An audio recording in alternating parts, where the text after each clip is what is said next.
먼저 이 공부를 하는 데 있어가지고 이 역학이 뭔가 이제 개념에 대해서 이것을 먼저 개념을 한번 잡아야 됩니다. 그래야 내가 나중에 이거 명리학을 하든 뭘 하든 간에 공부를 하는 데 있어가지고 혼돈이 없게 됩니다. 이게 역학 종류 중에서 크게 뭐냐면은 이제 규칙성이 있는 거하고 비규칙성이 있습니다. 이게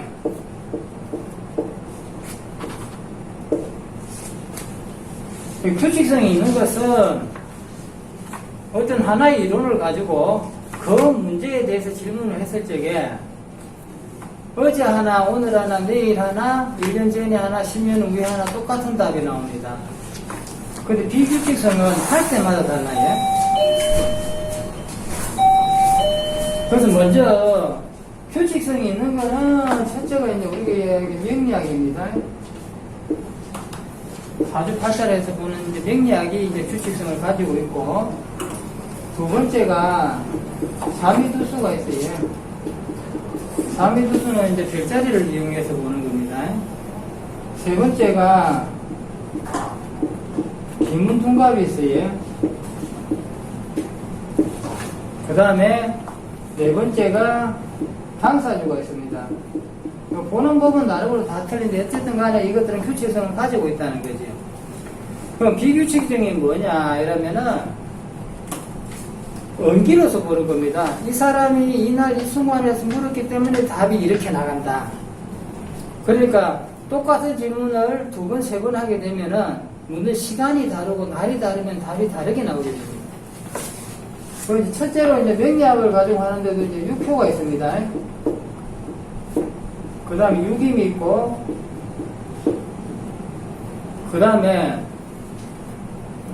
일단은 요즘 많이 하는 타로 있잖아요. 타로도 이거 보면 비규칙성이 들어갑니다. 이거. 물을 때마다 그때마다 카드를 뽑잖아요. 그리고 그 규칙성이 들어가는데 여기에 이제 구성학도 들어갑니다. 근데 구성학은 용도가 다양해서 규칙성으로도 쓰고 비규칙성으로도 쓸 수가 있습니다. 이게.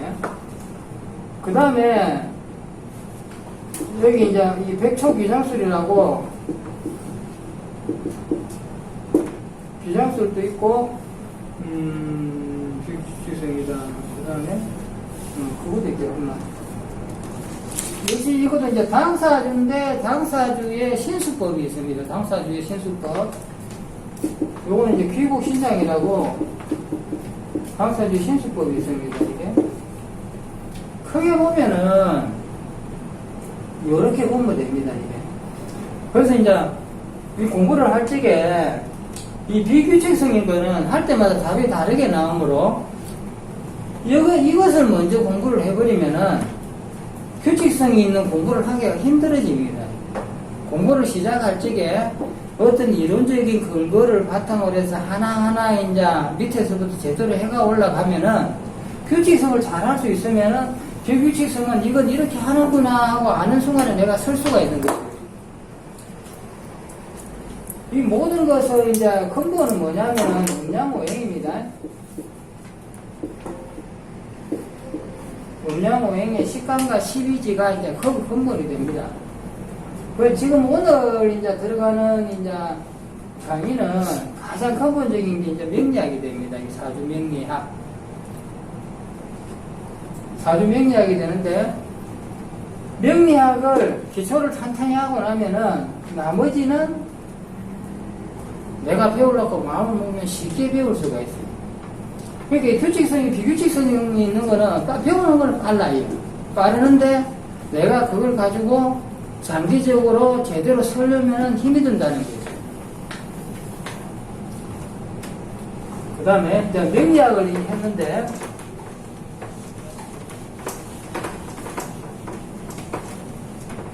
명리학이 발전 과정을 보면은 첫째 당사주가 있어요. 당사주도 식간 12주로 하는 거니까 12주로 하는 거 일종의 명리학에 들어갑니다. 당사주가 있고 그 다음에 이제 뭐가 나왔냐면은 자평진전이라는 게 나왔어요. 그 다음에 적천수라는 게 나왔고, 그 다음에 궁통보감이라는 것이 나왔어요. 이건 난강망인데, 자, 당사주는 옛날 당나라 시대입니다. 당나라 시대에 그때는 사주를 볼 적에 연지를 위주로 봤습니다. 어떻게 하느냐면은 간단하게 이야기 드릴게요. 1970년 음력으로 해서 5월 2일 미시생이다. 이랬을 적에 1970년이 되면은 경술년이 되거든요. 경술이 된다 이러고 술년에서 음력 5월이니까 이때는 이제 남자가 같은 양이면 순행을 하고 남자가 만약에 음이면 역행을 하고 요건 할 적에 음남 그 다음에 양년은 역행을 합니다. 그 다음에 양남 음년은 순행을 합니다. 이게 순행 역행이 뭐냐면은 순행은 시계 방향으로 이렇게 돌아가는 겁니다. 시계 간지를 따라가. 역행은 거꾸로 갑니다. 그래서 1970년 5월생이다 이러면은 술에서부터 지퍼가 5번째로 됩니다. 술, 해, 자, 축. 축에 가면 5번째가 되잖아요. 여기 시기에 자가 있고 오가 있고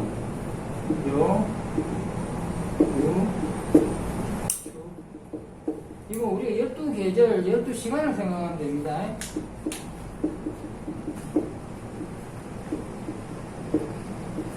자, 자는 한밤중이고 겨울이 되고 오는 한낮이 되거든요. 여름이 되거든요.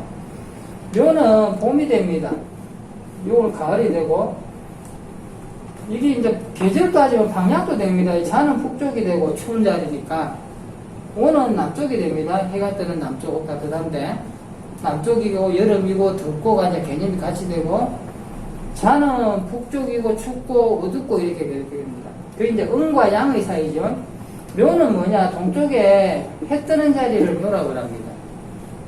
봄이 되고 그 다음에 유는 저녁에 해 지는 자리가 돼요. 가을에 이게 쉽게 말해서 곡식들을 다 걷어가지고 초목들이 다 사라지는 자리.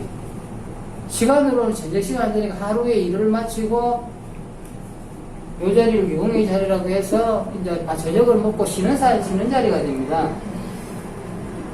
그래서 우리가 시계 방향으로 요렇게 가는 것을 순행이라 하고 반대로 가는 것을 역행이라고 이제 이야기하는데 5번째 가니까 여기서 하나, 둘, 셋, 넷, 5번째 되지?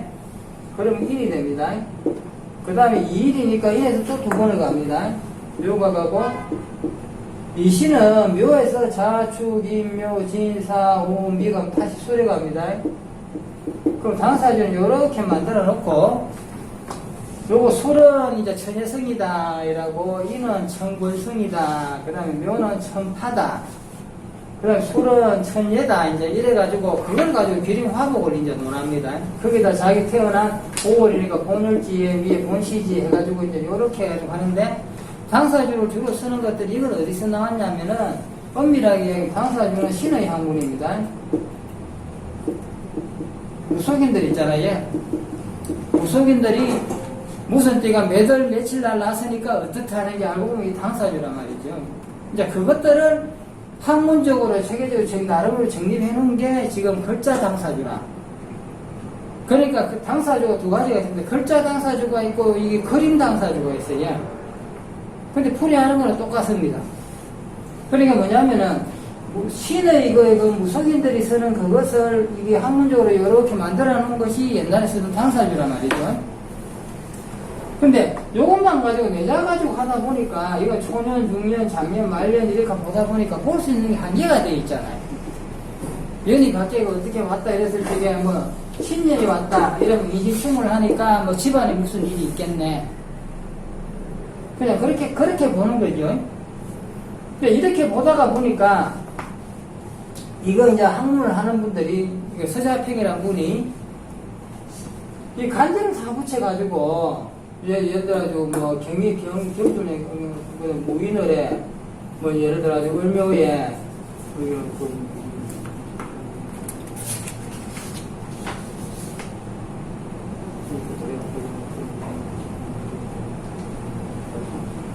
병술이 되구나.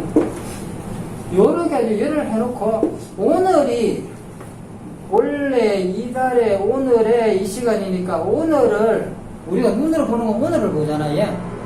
오늘의 시간이 변하는 거 보니까, 오늘을 이게 나라고 하고 이제 요걸 계절적으로 이제 이걸 이렇게 해서, 어린한 생명체가 봄에 났으니까, 이제 이런 식으로 나름대로 해보니까, 나이가 뭐가 있더라는 거지. 그래서 이걸 학문을 체계화시켜 놓은 게, 그 자평균전이, 이거 명리학이 시초가 됩니다. 현대 명리학에. 근데 거기서는 자평균전의 주된 내용은 뭐냐면은, 옛날에는 왕조시대니까 지구도 다양하지 못했어요. 그 산업공상 이래가지고 하니까, 월에서, 월지가 세상 사는 자리니까 여기서 뭐가 이제 천간으로 올라갔느냐. 천간에 이제 올라갔다는 건 남에게 보여주는 거거든요. 그러니까 여기 무토가 올라가 있으니까 이 무토가 이렇게 병화가 올라갔거든요. 근데 월에 있는 게 문제니까 이게 정제격이다. 이건 이제 어디 가서 월급 받고 살면 잘 사는 사람이다. 그래서 운에서 요게 이제 어떻게 잘 살아나느냐를 보는 거. 그러면은 내가 타고난 팔자를 잘 쓴다고 본 거지. 그래서 요것을 잘 생해주는 것을 오행을 용신이라는 이름으로 붙였어요. 예. 근데 요거는 뭐냐면 격으로 치면은 옛날에 8가지 격을 했고 근록양인까지 하면 다 10가지뿐이 안 돼요. 천간에. 그렇게 사람 사는 거를 10가지로 단정을 지어가지고 이렇게 판단을 하려다 보니까 한계가 있잖아요. 예. 어쨌든 간에 이게 자평균이라는 걸 이렇게 상문을 내놓으니까 옛날에 요것만 다 쓰는 사람이 요거 하는 게 잘 맞으니까 그때부터 다 이걸 썼단 말이죠. 연구를 하고. 쓰다 보니까 나도 연구, 니도 연구 이래 되니까 여기도 나름대로 갈래가 생기고 학파가 생기고 발전을 하잖아요. 그래서 시간이 흐르다 보니까 이게 그냥 정판격으로 격분만 가지고 제대로 이제 주어진 공식대로 맞추다 보니까 잘 안 맞는 게 나오더라는 거지. 이게 왜냐? 그래서 연구를 하다 보니까 오행의 기운이 어디로 편중되어 있으니까 이 기운 따라가는 게 아니냐. 사주 8자에서 그지? 오행의 기운이 만약에 여기 이제 화기운이 있어가지고 일간에서 어쨌든 간에 돌아가 화기운 쪽으로 싹 이래 가면은 이 기운이 다 일로 가니까 이 기운이 잘 될 적에 이 사주가 잘 되는 것도 있더라. 이제 이래 된 거죠. 그래서 이제 이게 이제 적천수라는 이론이 탄생했습니다. 적천수가 뭐냐? 기세론을 씁니다. 기운이 어디로 흘러가는 게 주된 것을 하느냐. 그래서 이걸 가지고 이제 병격이랍니다, 이게. 여기 뭐 척추격도 나오고 뭐 온갖 이야기를 하는데 병격이라고 해서 적천수라는 이론이 나왔어요. 그 이제 또 시간이 흐르다 보니까 어차피 사주학이란 거는 같은 시간에 태어난 사람이 남자가 요즘 같으면은 막 거의 40에서 50명이잖아요. 근데 그것만 가지고 다 풀이가 안 되더라는 거죠. 그런데 시간이 지나 보니까 어느 날 이제 동굴에서 책이 한 권 발견되는데 풍통보감이라는 책이 발견되는데 이게 작자가 미상입니다. 그 이게 풍통보감은 뭐냐? 그 난강망이라고도 부르는데 요즘 흔히 이제 이야기하는 거 이제 우리가 얘기하는 물상이죠. 형상이죠, 형상. 이제 갑이나 을을 갑이 나무니까 이 나무가 몇 월 달에 났으니까 뭐는 좋고 어디는 안 좋고 이런 식으로 월지 기준으로 해서 이렇게 기본적인 개념을 설명해 놓은 개념서가 돼요. 이게 개념서가 되어 있었는데 요 공통보감이 요 이론들하고 조금 다른 부분은 이제 문제가 생겨버린 거예요. 사람들이 며칠을 시키려니까 잘 안 되는 게 있어가지고 지금 또 많은 사람들이 자평균전하고 적천수 하는 요걸 쓰고 요건 참고로 쓰는 분들이 많아요. 그럼 뭐냐 하냐면은 자평균전의 근본은 자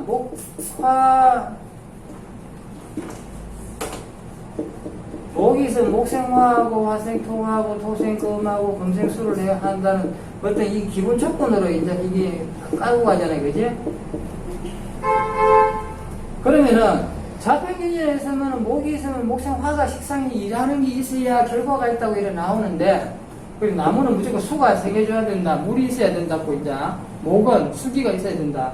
이렇게 이제 기본적인 개념을 딱 여기 변동 없는 절대 법칙이죠. 상생상극의 법칙. 목곡토로하고 그 다음에 토국수를 하고 수국화를 하고 화극금을 하고 금극목을 하는 요 상생상극의 법칙을 가지고 다 풀고 있는데 요 법칙하고 공통보감의 법칙하고 좀 달라져 버리는 거예요. 공통보감은 뭐냐? 자연의 형상을 이야기하는 거니까 갑이 있다. 그지? 그러면 이 갑을 병화가 있다면 목생화라 이래되는 게 여기서 이름인데 풍통보감에서는 거꾸로 나무는 태양이 있어야 자란다가 되어버립니다. 그러니까 여기 보면 어떻게 화생목이잖아요. 그죠? 화가 목을 생한다, 키워준다 이래 되니까 기본적으로 이게 쉽게 말해서 자평진전의 신강, 이게 상생상극만 이론을 가지고 있던 분들이 요걸 대하니까 이론이 거꾸로가 되잖아요. 그러니까 사주를 보면은 간목이 병화를 봤다 하면은 논리적으로 식신이라는 거죠. 그죠? 일거리가 되는 게 정화보고 해설적에. 근데 공통보감에 오면은 그 이론이 안 맞아 들어가잖아요. 그렇게 계절적으로 이걸 보니까 이게 참 맞는 것 같은데 내가 배운 기초적인 이 상생상극 이론하고는 또 매치가 안 되니까 여기 이제 혼란이 온 거지, 이렇게. 그래서 지금 또 많은 분들은 요거는 이제 논리적으로 공식화가 많이 돼 있어요. 자평진전 쪽으로는. 그래서 시중에 있는 많은 책들이 있다 치면 명리책이나 거의 90%, 80%, 90%가 자평진전의 용신직국책입니다. 그래서 서점에 있는 많은 책들을 다 사가 이래 봐도 거의 대동소이합니다. 이 이론이. 이 책이나 저 책이나 보면 설명은 조금 다른데 대동소이해요. 근데 이게 자연항 공통보감 난강왕 이쪽으로 한 거는 요즘 들어서 이제 그런 책들이 많이 나옵니다. 나름으로 나는 이래 본다, 나는 이래 본다 했는데 한국에는 요런 쪽으로 해서 책이 이제 언제 한 분이 나와서 조금 이제 유명해졌나 했었나 하면은 거의 15년, 한 20년 돼, 한 10년. 홍정이라는 분이 있었어요. 홍정이라는 분이 이제 자연 형상학이다 이래가지고 이제 들고 나와가지고 이제 한때는 유행을 했는데 그분 이론만 가지고 이제 하다 보니까 안 맞는 게 있어요. 거기에 쇠퇴가 있어요. 거기에 쇠퇴가 있고 그리고 이제 지금 또 이제 요즘 이제 이런 부분에서 연구가 많이 이제 활발해져 있죠. 요즘은.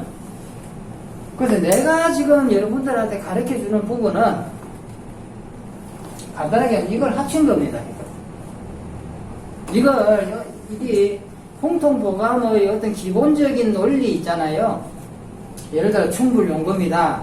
간목이, 그죠? 봄에, 이늘에 추울 적에 나면은 금을 사용하지 못한다. 공통보감이 이래 되어 있는데, 이거는 월에 대한 기본적인 개념이란 말이죠. 왜? 간목이 이늘에 났지만은, 이게 갑인 일주가 있고, 그지? 갑오 일주가 있고, 갑신 일주가 있고, 다 다른데, 간목이 이늘에 났다는 것만으로 충분히 금을 사용하지 못한다고 내가 벌써 거기에 못을 딱 박아놓고, 이거 이론을 풀어보니까 안 맞아 들어가는 거예요. 그래서 이 홍통보감은 그렇게 생각하면 됩니다. 각 이제 쉽게 말해서 천간, 식간의 오행이 각 계절별로 기본적인 개념이 이렇다는 거지. 기본적인 개념이 이렇다는 거지. 그게 절대 공식이 아니다. 근데 현대를 살아가는 사람들이 학교에서 이제 우리가 공부를 한 걸 어떻게 했냐면은 옛날 사람들은 문자로 한 거 아니고 내가 연구를 하면서 내가 쉽게 말해 생각으로 막 이렇게 펼쳐 공부를 한 게 있단 말이죠. 근데 요즘은 어릴 때부터 책에 나오는 걸 딱 보면 글자로 딱 배우니까 그 글자를 외워가지고 글자를 그대로 써버려야 돼요. 공식화식이라. 그러니까 글자를 벗어나서 내가 생각을 펼쳐내지를 잘 못해요. 그런 연습이 안 돼 있거든요. 그래서 이제 이런 공부를, 영리학을 5년, 10년, 뭐 오래 한 분들도 어느 한계를 안고 갈 수밖에 없는 거예요. 내 같은 경우도 처음에 이걸 하다가 이게 뭐지? 이래가지고는 뭘 해보려니까 명조 48절 딱 보면은 내가 이걸 가지고 외화가 공식처럼 썼으니까 딱 보면은 신강하네, 신약하네 이것부터 먼저 보이는 거잖아요. 그러니까 다른 쪽으로 생각하기가 너무 어려운 거예요. 그래서 책을 듣고 3년을 책을 안 보고 나름대로 이제 명조를 가지고 이게 왜 이랬나 혼자서 이제 이렇게 연구를 하다 보니까 한 3년이 지나니까 그때는 보면은 이제 이 신강신약 생각이 안 나더라고요. 그래서 지금은 뭐 완벽하진 않지만은 나름대로 이게 정리가 많이 되어 있습니다. 되어 있기 때문에 이게 가장 기본적으로 이 자연의 이치에 대해서 이제 이렇게 공부를 배우게 되면은 첫째 생각의 폭이 넓어집니다. 주어진 어떤 공식이 아니고 해가 뜨고 지고 계절이 바뀌는 가운데서 하나의 생명이 어떤 모습으로 존재를 하느냐를 이렇게 보게 된다는 거죠.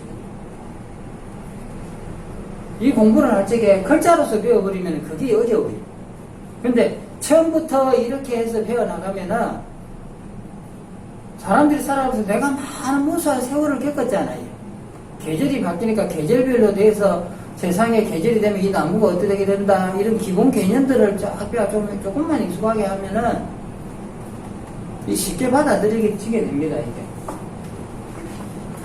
그래서 이제 요런 이제 기본적인 것을 요런 게 있구나 하는 정도 이거는 그냥 듣고 넘어가십시오.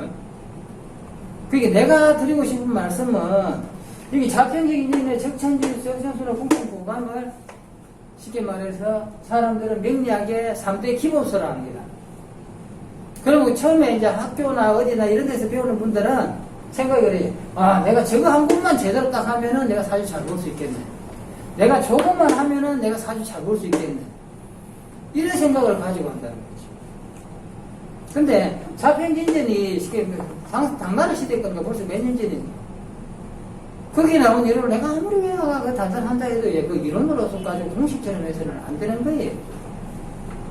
직업도 그 당시에 직업하고 지금은 많은 무수한 직업들이 생겼잖아요.